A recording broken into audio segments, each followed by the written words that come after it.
ቅዱሳን በያላችሁበት የጌታ ሰላምና ጸጋ ይብዛላችሁ። ጤናችሁ ሙሉ ይሁን። ሰላማችሁ የተመለሰ ይሁን። የእግዚአብሔር ጥበቃ ከእናንተ አይለይ። ዛሬ አንድ ቃል ላካፍላችሁ ወደ ፊታችሁ መጥቻለሁ። አንደኛ ሳሙኤል ምዕራፍ 18 ከቁጥር 12 ላይ እንደዚህ ይላል የእግዚአብሔር ቃል። እግዚአብሔርም ከእርሱ ጋር ስለነበረ ከሳኦልም ስለተለየ ሳኦል ዳዊትን ፈራው ይላል። እንደገና ከቁጥር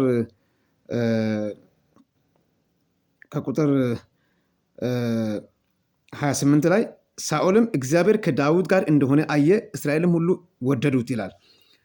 ሳኦል ዳዊትን አጥብቆ ፈራው ይላል። ኢየሱስ ጌታ ነው። ጠላት አጥብቆ እንዲፈራ ትፈልጋላችሁ? እግዚአብሔር ከእናንተ ጋር ይሁን። አያችሁ፣ አንድ የሀገር ንጉስ፣ አንድ አገርን የሚመራ ንጉስ፣ አንድ እረኛ በግ ጠባቂ ብላቴናን እንዲፈራ ያደረገው የእግዚአብሔር አብሮነት ነው። የእግዚአብሔር አብሮነት ከእናንተ ጋር ካለ እያስፈራራችሁ ትኖራላችሁ።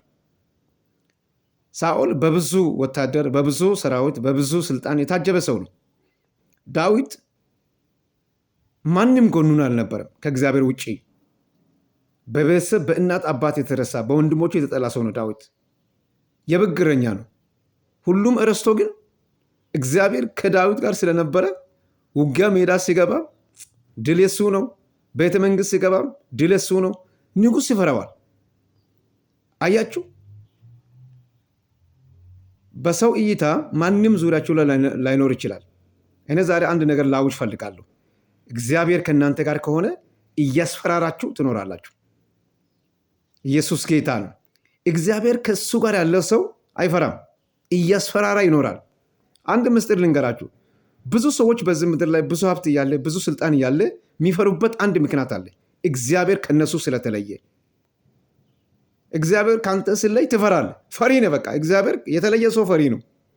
ኢየሱስ ጌታ ነው። በዓለም ዙሪያ ያላችሁ ቅዱሳን ይህን መልእክት እግዚአብሔር ከኔ ጋር ነው አልፈራም እያላችሁ ኮመንት ላይ አስቀምጡ። እግዚአብሔር ከእናንተ ጋር ይሁን። ቀሪ ዘመናችሁ ላይ አውጃለሁ። ቀሪ ዕድሜያችሁ ላይ አውጃለሁ። በራእያችሁ ላይ አውጃለሁ። እግዚአብሔር ከእናንተ ጋር ይሁን። ኢየሱስ ጌታ ነው።